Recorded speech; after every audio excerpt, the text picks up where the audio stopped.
Hello, lovely listeners. Welcome back to another exciting episode of our podcast. I'm Hari, and as always, I'm here with the brilliant Leela. Hey there, everyone. So happy to dive into today's discussion with you, Hari. Today, folks, we have an episode jam-packed with diverse and thought-provoking topics. We'll be delving into boosting Bengaluru's wet waste composting through new garbage tax, reflecting on 5 years of the COVID-19 pandemic, decoding India's complex relationship with China, Rohingya refugees teeter on edge, USAID funding cuts crisis, and navigating aviation disputes, the impact of new legislation. That's quite the lineup, Hari. We're covering a wide range of pressing issues in today's episode, so get ready for a deep dive into each of these thought-provoking articles. Absolutely, Leela. It's going to be a longer episode than usual, but trust us, the insights and discussions we have in store for you will be worth every minute. So, buckle up, grab your favorite beverage, and let's embark on this enlightening journey together. Get ready to explore, learn, and maybe even challenge some of your perspectives. We can't wait to share this enriching experience with all of you. Let's get started. Article 1. So, Leela, the article we just read about Bengaluru's efforts to boost wet waste composting through a new garbage tax is quite fascinating.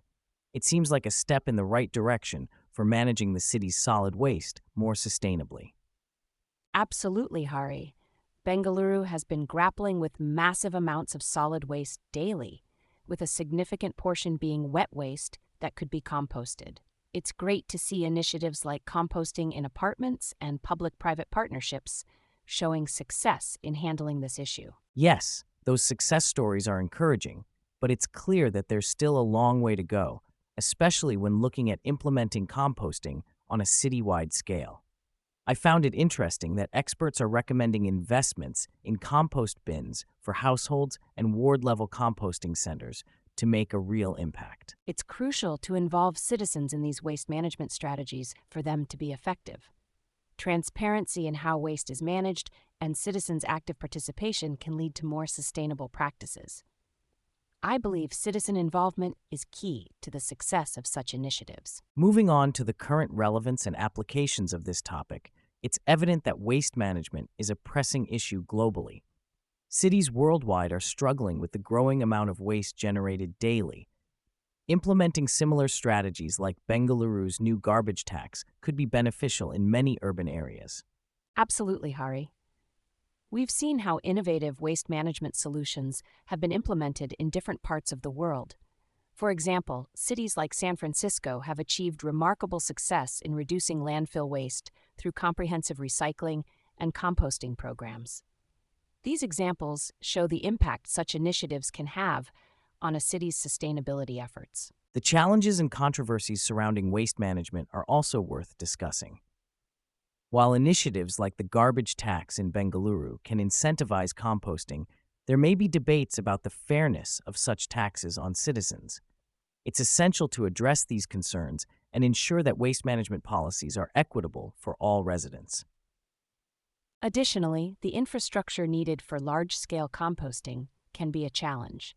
Setting up composting centers and providing necessary resources requires significant investment. Finding sustainable funding models and garnering public support for these initiatives can be obstacles that need to be overcome for long-term success. Looking ahead, the future outlook for waste management seems promising, with more cities recognizing the importance of sustainable practices. As technology advances, we might see innovations in waste processing that make composting even more efficient and accessible to a larger population. It's exciting to think about how these developments could shape the way we manage waste in the coming years. Absolutely, Hari. The shift towards a more circular economy where waste is minimized and resources are reused is a positive direction for society as a whole. It's crucial for us to continue exploring ways to reduce, reuse, and recycle our waste to build a more sustainable future for the generations to come. Article 2. Reflecting on the past 5 years of the COVID-19 pandemic really brings to light the various lessons we've learned during this unprecedented time. Absolutely, Hari. It's been a period of immense challenges and transformations in healthcare and society at large. One interesting point to note is how the pandemic has accelerated the adoption of technology in bridging divides, especially in healthcare access. That's a great observation, Leela. The digital divide became even more pronounced during the pandemic, underscoring the importance of equitable access to healthcare services. It's fascinating to see how technology played a crucial role in overcoming some of the barriers we faced. Definitely, Hari. The fragility of trust in healthcare systems was also laid bare during this time, highlighting the need for transparency and accountability in institutions that hold our health in their hands. And let's not forget the vulnerabilities that were amplified, affecting different groups like women, mental health, and global workplace productivity. The pandemic truly exposed a range of vulnerabilities that existed long before the crisis hit. It's concerning to see how certain populations were disproportionately affected, emphasizing the necessity of universal health insurance coverage and comprehensive support systems. The issues of profiteering and the debate around IP waivers for vaccines were also significant points of contention. Absolutely, Hari. The need for global cooperation and collaboration, particularly among developing nations, was a key takeaway from this period. We've seen the importance of working together to ensure equitable access to resources and healthcare solutions.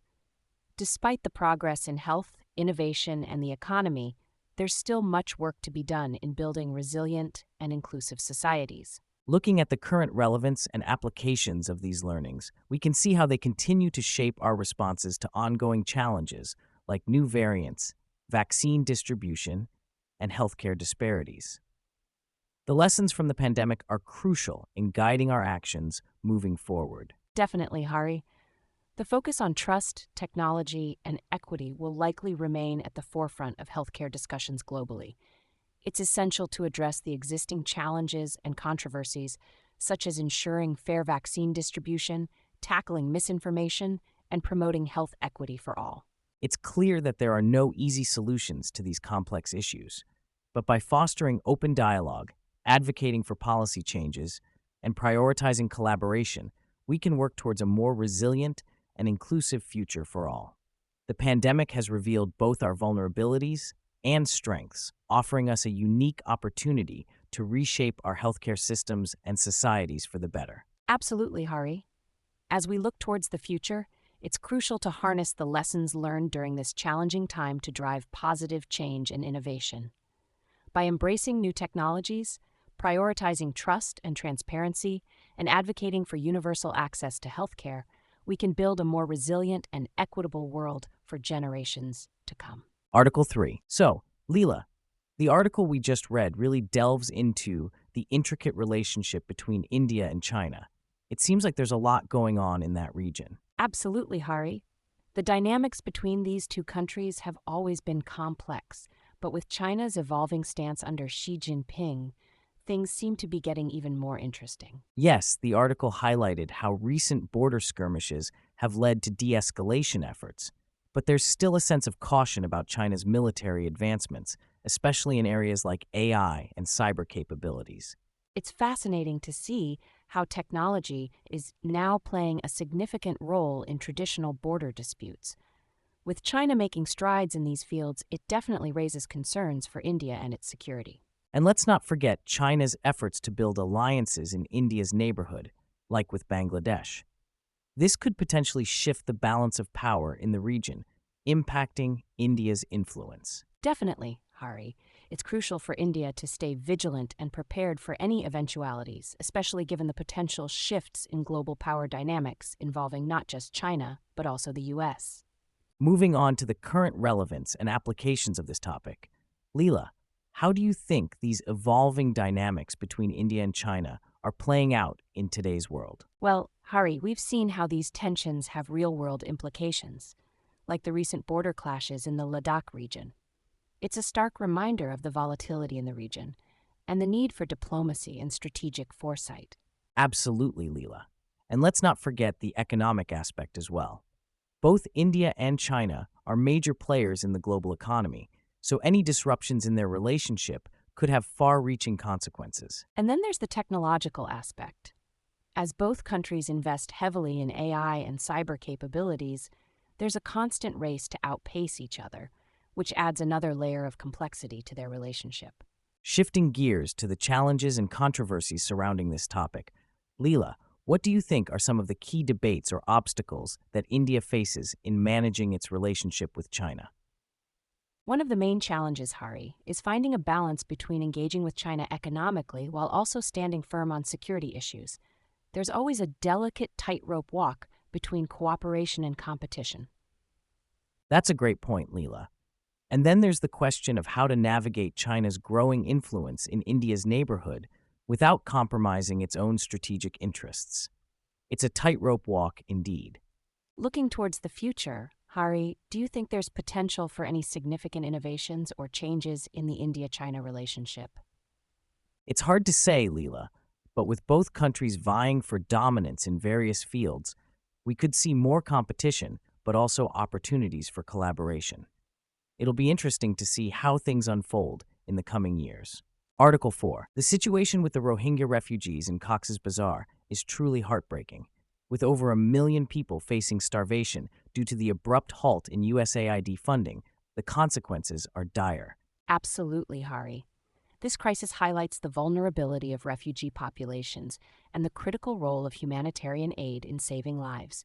It's a stark reminder of how political decisions can have devastating real-world impacts. The collapse of USAID funding, influenced by Elon Musk's stance on foreign aid and privatized solutions, has left these refugees in a perilous situation.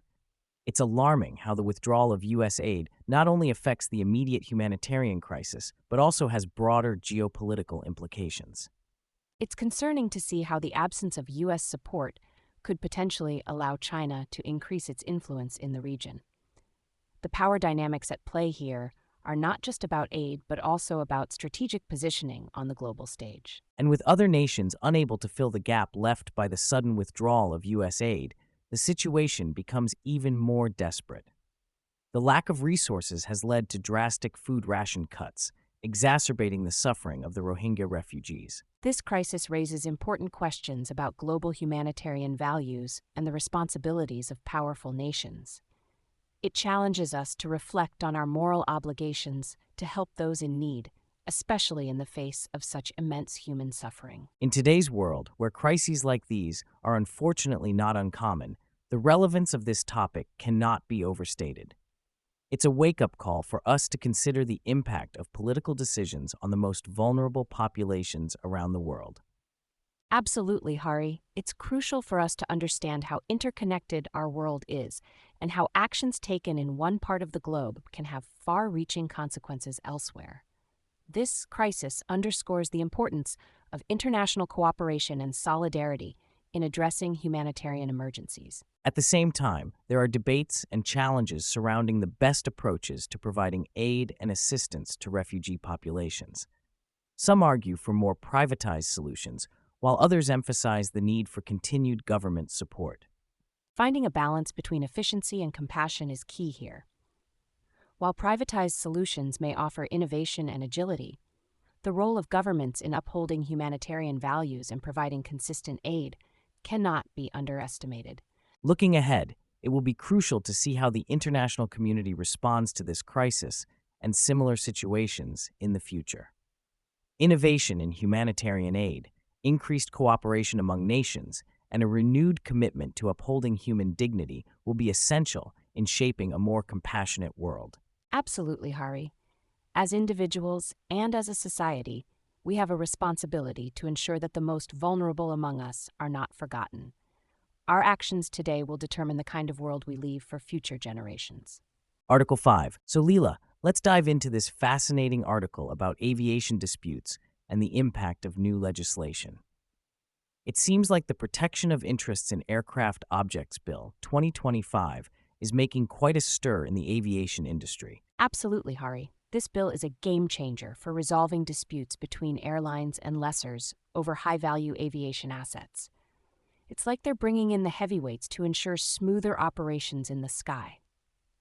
It's interesting to see how this bill aligns India with international standards, aiming to boost investor confidence amid the fleet expansion by major players like Indigo and Air India. It's like a step towards global harmonization in the aviation sector. And let's not forget the implementation of the Cape Town Convention and Protocol. by streamlining processes for lessors to repossess aircraft for unpaid dues. This bill is not just about legal clarity, but also about facilitating smoother transactions in the industry. The potential cost reduction of leasing by 8 to 10% and the promotion of domestic leasing are significant outcomes of this legislation. It's like clearing the runway for more efficient and cost-effective operations in the aviation leasing market. However, challenges still exist, especially with India's complex taxation regime impacting the leasing industry's response. It's like hitting turbulence in an otherwise smooth flight, causing some bumps along the way. Moving on to the current relevance and applications of this topic. Leela, how do you see this legislation playing out in today's dynamic aviation landscape? Well, Hari, in today's world, where airlines are constantly expanding their fleets and seeking cost-effective solutions, this legislation couldn't have come at a better time. It sets the stage for more efficient dispute resolution and smoother leasing processes, ultimately benefiting both airlines and lessors. Absolutely, Leela. With the aviation industry constantly evolving and facing new challenges, having a legal framework in place to address disputes and facilitate transactions is crucial for sustainable growth. It's like providing air traffic control for smoother operations in the leasing market. And let's not forget the potential impact on investor confidence. When there's a clear and robust legal framework in place, it not only attracts more investors, but also fosters a healthier and more stable aviation ecosystem. It's like ensuring a clear flight path for long-term investments in the industry. Conclusion. So, as we wrap up today's episode, let's reflect on the diverse range of topics we've covered. Absolutely. From the innovative waste management strategies in Bengaluru to the geopolitical complexities of India's relationship with China, we've delved into some thought-provoking issues. And let's not forget the impact of the COVID-19 pandemic over the past 5 years and the challenges faced by Rohingya refugees due to funding cuts.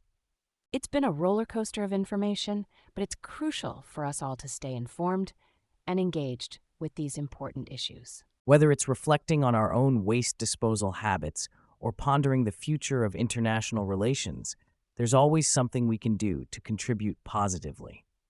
So, take a moment to consider how these topics resonate with you and how you can make a difference in your own community or globally. We want to thank you, our amazing listeners, for joining us today. Your support means the world to us. Stay tuned for our next episode, where we'll dive into more fascinating discussions and explore ways to create positive change in the world. Until next time, remember, a small action today can lead to a big impact tomorrow. Thank you for listening, and take care.